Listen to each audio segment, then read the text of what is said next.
Review Figma avec la série Axel Ward. Alors cette fois-ci on a le personnage de Neige Noire dans la version réalité virtuelle.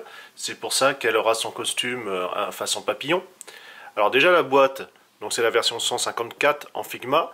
Elle est ainsi avec des papillons partout. Normal, ça représente le personnage en noir et du rose. On voit tout de suite qu'on aura 3 visages possibles. Ici avec son parapluie fermé et déplié. Son ami avec son avatar. Voilà, encore une autre présentation comme cela de la figurine. Derrière différentes poses habituelles, les expressions, voilà, tout simplement de ce que vous allez pouvoir faire dans un premier temps. On passe tout de suite au déballage. On note de manière habituelle le fond pour les délistages. Voilà, comme ça pour ceux qui les collectionnent et les utilisent. Pour la partie en dessous, on a ainsi les ailes que vous pouvez voir ici. Bon, on voit d'un peu plus près le personnage avec ses accessoires. Comme d'habitude, le stand avec le petit sachet, très utile. On va déjà voir de plus près Haru. Donc son avatar de petit cochon. On va faire attention à sa queue qui est très rigide. Donc sûrement également très cassante. Le point d'attache pour son mini stand qu'on va voir d'un peu plus près ensuite. Alors, on a quand même un beau joint. Donc voilà, il va pouvoir juste tourner la tête et l'incliner d'avant en arrière. C'est sûr qu'après, voilà, faut pas aller chercher plus loin, mais il est quand même assez bien fini. Il reste mignon, notre petit cochon. À propos du stand, justement, c'est ici avec ce mini bras. Donc je vais vous l'assembler. Voici notre ami. Donc il flotte un peu dans les airs. Alors à faire attention, comme vous pouvez voir, la queue tape un petit peu dans le support. Donc on peut pas trop bien l'enfoncer. Mais bon voilà, il tient quand même, il est pas très lourd, malgré ce petit cochon qu'il est. Le parapluie, voilà, on va dire rangé. Alors c'est assez souple ici au niveau de la crosse, si on peut dire. Et du bout, à faire attention à ne pas casser. Bon, ça reprend tout simplement l'aspect d'un tissu froissé. C'est quand même assez bien rendu. Il y a des petites nuances par-ci par-là. Très beau travail. La version de la canne, bah, on va dire complètement libre. Ici, ça va permettre tout simplement de mettre le dessus, la toile. On voit les balais qui sont également peints, très jolis. Donc il y a juste voilà, à installer ainsi. Donc c'est juste posé. Hein.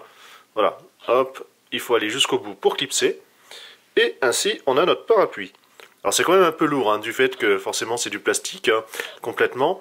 Voilà, faut espérer que le bras du personnage arrive à tenir. Sur les 2 visages supplémentaires, on a la version avec les yeux fermés. Puis l'autre où elle est embarrassée, puisqu'il y a des marques de rougeur. C'est assez mignon. Comme d'habitude, voilà, au niveau peinture et autres, il n'y a pas de défaut, c'est du Figma, il n'y a rien d'autre à redire. Notre personnage, puisque c'est ça qui nous intéresse. Alors tout de suite les mèches, à faire super gaffe. Tout ce qui est comme ça, voilà, façon antenne, c'est toujours super fragile sur une figurine. Toujours de très beaux cheveux, avec ici des articulations pour les mèches, avec le beau joint habituel de la marque. On voit les épaules nues, comme ça. Les reins, donc très bien fait, les différents papillons, la robe est vraiment magnifique. Alors par contre elle est vraiment très rigide, normal, hein, c'est du plastique dur.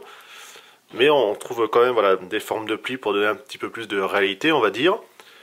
Au niveau des bras, vous avez ici ces longs gants.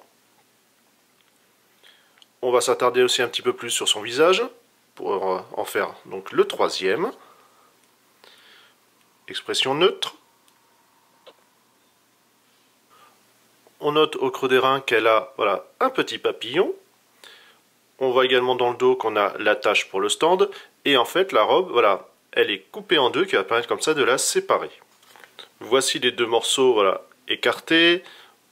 On voit qu'on a différents picots et systèmes d'attache. Et en sachant que voilà, sur le devant, ça va tenir par ces 2-là. Donc on voit quand même, ouais, vous voyez, niveau épaisseur, c'est quand même assez mastoc, ça va pas bouger. Quand même faire attention voilà, aux papillons, parce que pareil c'est du plastique rigide, faudrait pas voilà, les casser ou s'accrocher dedans, ça serait vraiment ballot. La voici sans sa robe. On voit tout de suite voilà, que son dessous est carré, normal. On va retrouver la même forme à l'intérieur, ça permet comme ça de bien positionner la robe justement. Si vous souhaitez la laisser ainsi, eh ben, il faut prendre la 2e, lui mettre, et comme ça au moins vous avez quelque chose voilà, qui est quand même mieux, qui colle au niveau du corps. Voici les ailes, alors elles sont, comme vous pouvez voir, transparentes.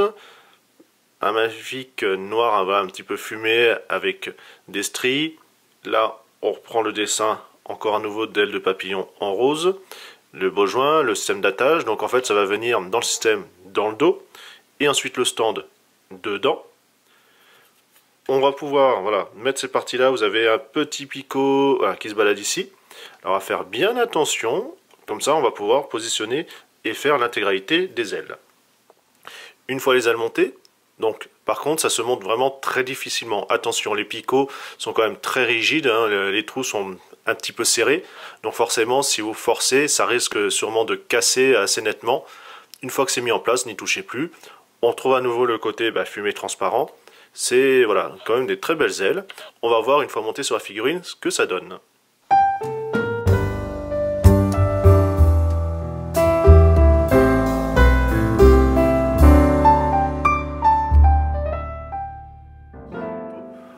On va arriver à la conclusion, donc c'est toujours une belle figurine, alors qui est quand même assez grande, hein, comme vous pouvez voir avec les ailes. Ça lui donne quand même une belle envergure, donc ça prendra un peu plus de place dans les étagères. Beaucoup de détails, voilà. Bien sûr, toujours faire attention, parce que qui dit plus de détails dit aussi plus de pièces fragiles, parce que là ça fait quand même beaucoup de petites choses à faire attention. Elle est vraiment magnifique. Pour les articulations, donc je ne l'ai pas montré, mais ça reste classique, hein, c'est toujours la tête, épaule, coude, et puis le poignet, toujours le torse, en deux parties avec le bassin, les jambes, bon voilà, c'est de la Figma, vous avez l'habitude de voir en termes de mouvement.